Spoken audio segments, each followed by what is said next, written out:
Good. And remove your problem list and your plan of intervention, thinking that they have this big thing. And after the listing with the treatment, we'll talk about that just in the beginning before we're doing the small solution. Okay. So for the one who arrived, it's the respiratory failure case. Respiratory, acute respiratory failure case. What I'm going to do here. I'll let you do like around the 15 minutes to doing the treatment plan and the problem list.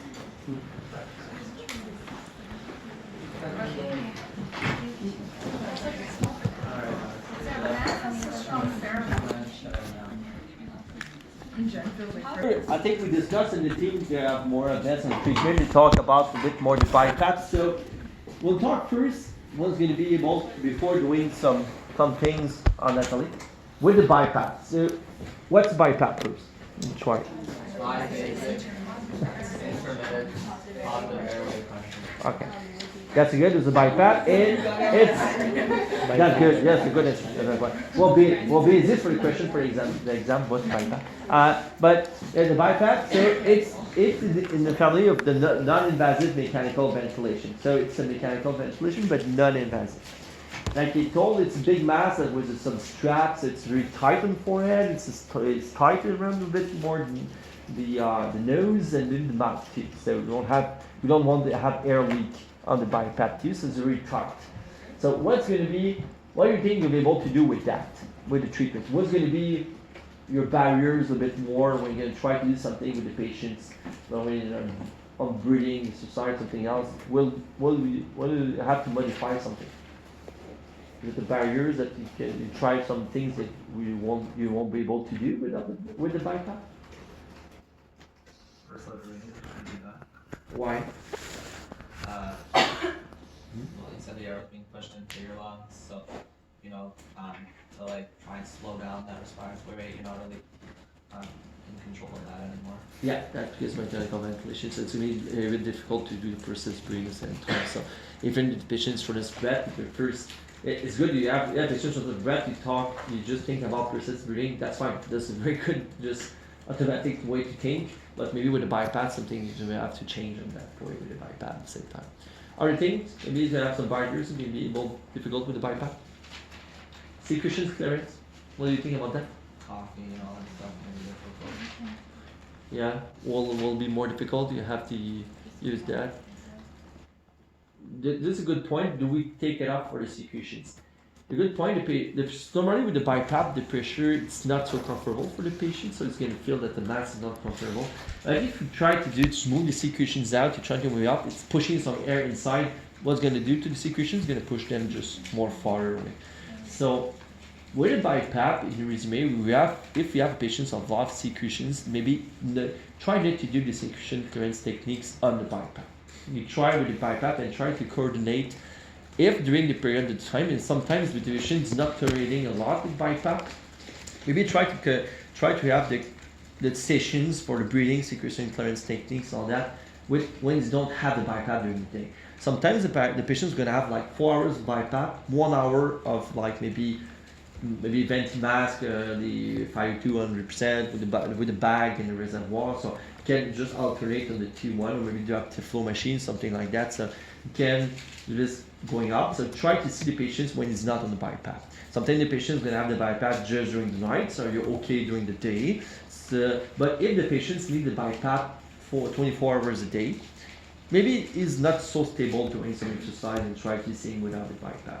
So even at that point, if you said that the patient is very full of secretions, you said it's going to help him, and for just your clinical impression, you're thinking that said, maybe I'm gonna help him if I can go out some secretions. You can talk to the RT, he's gonna go with you in the room and say, can you just go out the mask maybe for 4 or 5 minutes to try to do the coughing, try to do the secretions out, just to help the patient. So you can go with the RT or the nurse, or just to see that if you can just go out 4 or 5 minutes of the mask. But if you know during the time that you can talk to the nurse, said in an hour the mask will be off for an hour, maybe just come back later when it's not going to be in the mask.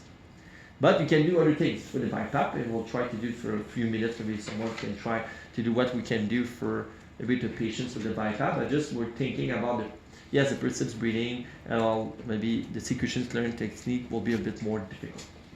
But you think the breathing exercise will be we can do breathing exercise on the BIPAP? Yeah. So you synchronize a bit more with the inspiratory, the time is going to breathing. But yes, you can do deep breathing exercise. You can allow the patients on the breathing. It's just maybe difficult to do more control like the persistent breathing and all that. It's the same as mechanical ventilation. Even if we have the patient is intubated with endotracheal tube, you can do breathing exercise if it's not on control mode. Because if it's pretty much on control mode, you cannot do something else. The mechanical ventilation is going to do all the way around. But when the patients can be even in assisted control mode, when the patient is going to initiate by himself the breathing, you can do breathing exercise with the patients, but not completely eventually control mode. But if it's a spontaneous mode, you have the pressure, ventilation control and all that, you can do some breathing exercise. The patient is initiated by himself. You do some muscles training and all that, so you can do inspiratory. But the patients have to initiate the breathing by himself. It's completely control mode. You can just do anything with patients on the breathing side, because all the machines doing the stuff, it won't have any effect. But if he's just assisted, you can assist the one that the patient is going to start to initiate, and the one's controlled, just let it go. But you can control with your hands and doing deep breathing and helping out with some techniques when it's going to initiate the breathing by itself. So it's going to be more eventual. With the BIPAP, it's not a control mode all the way around, so the patient's breathing by himself, so it can help with the deep breathing exercise. So it's going to be, you can do some techniques. Okay, so just do some small parentheses before we go directly on the patients to make sure that it's going to be just we're going to be clear on that. Do you have any questions on BIPAP? What is on that point? Just again, just the big resume. Try to see the patients without the BIPAP, if you can, for the breathing parts, the treatment. Good. So we'll do a few minutes maybe of what you can write down without you can do with the BIPAP with the patients. Maybe we're at least doing the patients. Or maybe we'll have like 5-6 minutes. Does someone want to go? We'll pick someone up. Volunteer? Okay. All right down. Everybody's looking on the floor now. Looking on the floor. I can try. Try go. Okay. You all rested out? Did you have the treating? So just try. Sorry. Positive today. Yeah. I After yesterday, that's something. No, I tried in the last room and I tapped out after like 3 seconds. Okay. Something unprecedented. Try to. We didn't realize the patient was unconscious. Ah, okay, yeah. We'll try. That's being sorry at that point. And just thinking about the BIPAP, the patients don't have difficulty just to talk at the same time, okay? Because the patients is just with a big mass flares, so you can ask maybe yes, no question, but just try to adapt with the questioning. Alright, so Good. hello, my name is Jeremy. I'm going to be your physiotherapist for today. How are you feeling? Okay, do you have any pain or anything like that? No. Okay. So yeah, I read in your chart that you have difficulty breathing, so we're just gonna try and get you into a position to fix that.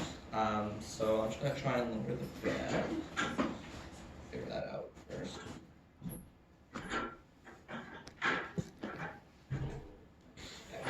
Okay. So we're gonna try and get you into just a seated position, just on the edge of the bed, over here. Is that okay with you? Yeah, I'm gonna lift the bed up here just to make it a little bit easier to turn around. Is that okay? Do you feel dizzy or anything? No? Cool. So now we're just going to try and get you seated. Are you able to do that on your own or do you need help? You're weak. Okay, so I'm just going to try and get you seated over here. So we're just going to bring your legs. Okay, right, and we're just going to scooch over onto the side, okay? You can use your hands to kind of push over.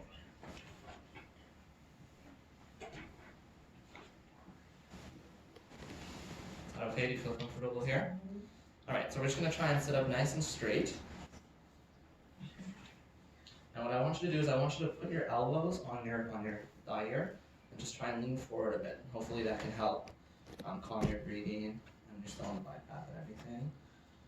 Okay, does that feel okay? Alright. So now what we're going to do is we're going to try and do some breathing exercises in this position. So basically what I'm going to do is, so I'm going to put my hands on the side over here. Okay. So what I want you to do is we're going to try and take a deep breath really big, in. and I want you to try and bring the air towards where my hands are placed, okay? So we're gonna coordinate that with the BIPAP. So let's say the breath is in now, so try and take a deep breath in, and then out. And really try and move the air towards the sides here. So take a deep breath in, and out. So we would do that for a bit, just to get the lateral kind of lobes moving. Okay. So now what we'll do is, so let's say we did all that, we'll get you back into bed. So if you're able to just scooch over to the side, and I'll help you bring your legs up. Okay. So just lift your legs up. Okay. And, just in here. So we saw that you have a bit of weakness in your legs, so we're just going to work on the strength of both of those. So basically what I'm going to do, I'm just going to bring, is this a comfortable position for you? So I'm just going to bring your leg up like this, and I just want you to kick into my hand. Push, push, push. Push, push, push, push. Okay, we're going to try it again. Push, push, push, push. Okay. Do one more. Push, push, push. Push, that feel okay? You feel like you're working your legs? I'm going to do it on the other side as well. And then also, so one thing that I can teach you to do at home while I'm gone is we're just going to practice moving your ankles up and down like this. Okay, so try and do 10 on each foot. You can do them one at a time or both at the same time. And this is just how to help promote some of the blood circulation, maintain your range, and stuff like that. Yeah, I think that's pretty good. I guess we can't do the coughing and huffing or anything. Good. Does anyone else want to do something else? Any other idea we can do? But in his mate was pretty much what we can do with the BIPAP because of the hands. So maybe the station, maybe yes, we don't do all the exercise. What other exercise can you do with it? You can teach the patient at that point. Like to do in bed? Yeah. When you're not there. Let's try to set it. Maybe bridging or something, or depending on her strength, which we didn't. You can do that. You got like an elastic band. You can have to kick into the band. Right. Can we do something for the arms too, or just the legs? Yeah. You can do just like some range of motion, depending on where you find the weakness and stuff. Just make sure that at that point that the patient is weak a little bit more at the same time. Yes, you can help the breathing at the same time, but just make sure that the patient is going to be in the ICU, so medical is still weak, is have difficulty, is 82 years old. Make sure that it's not going to be too much incontinent because he's staying in the bed, he's doing nothing. So even if it's on BIPAP, that's something you can do with the BIPAP on the point. And with the BIPAP, doing strength exercise, that's a good point. And it just, we can do some parenthesis on that point that maybe the patient's maybe if he's on BIPAP now in 2 hours without the BIPAP, when he's on BIPAP, maybe it's a good time to doing the exercise because his ventilation on. So it's going to be tolerating more exercise.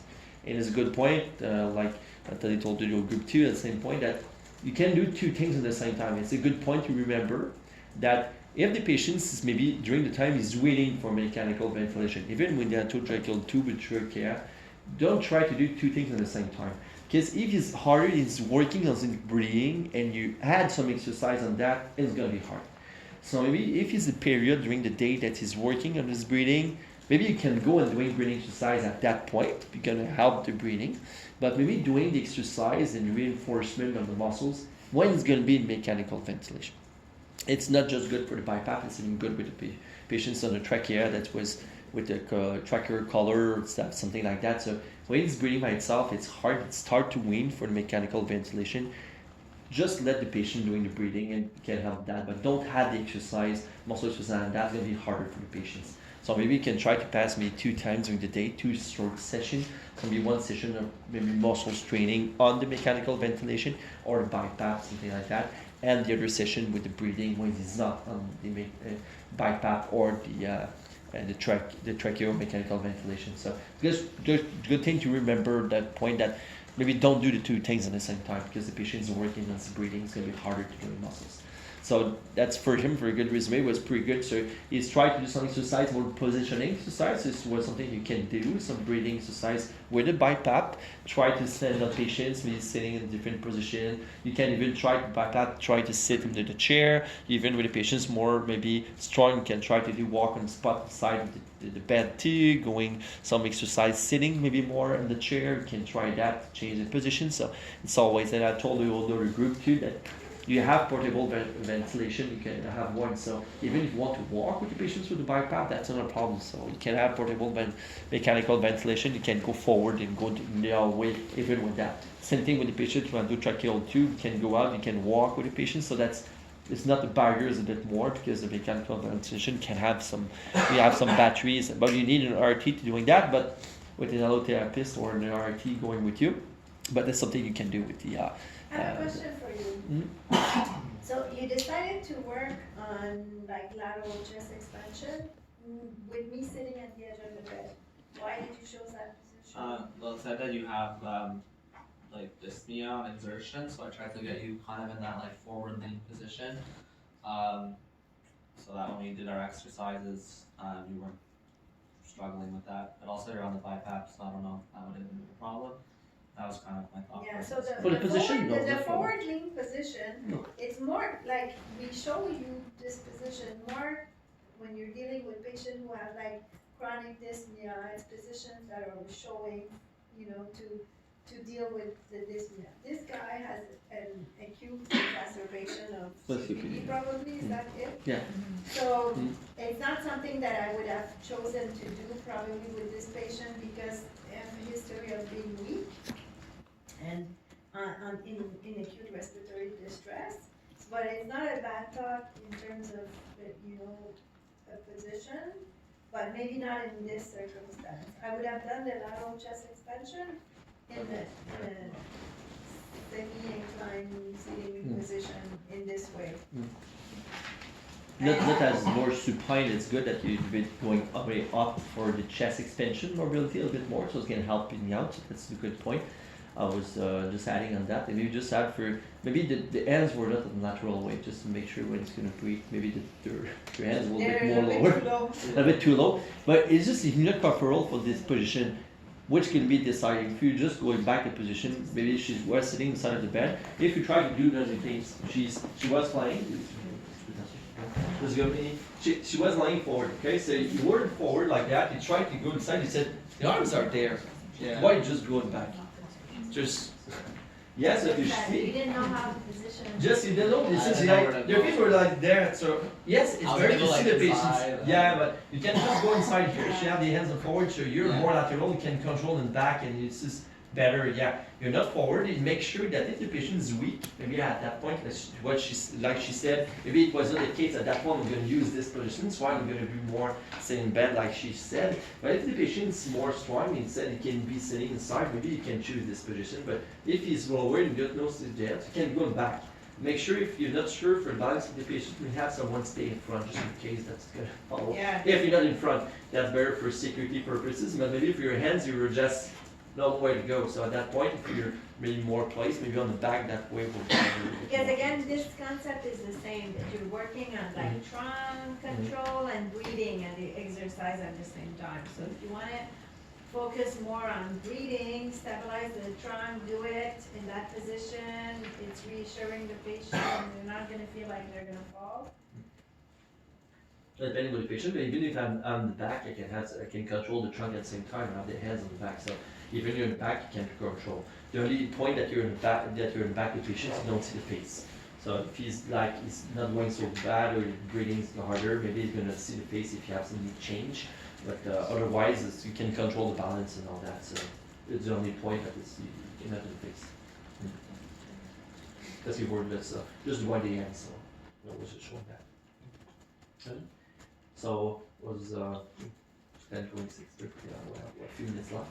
But for the point here was, yes, it's a cardiorespw2 respiratory syndrome. Your problem lists are pretty good. We have all the tests out, but just this case was meant to show it to you that maybe with BiPAP, it's something that with some equipment, that even if you know that, yes, you have dyspnea, you have something, you have a lot of secretions at that point. So maybe the goal of that patient was I'll try to see him without the BIPAP.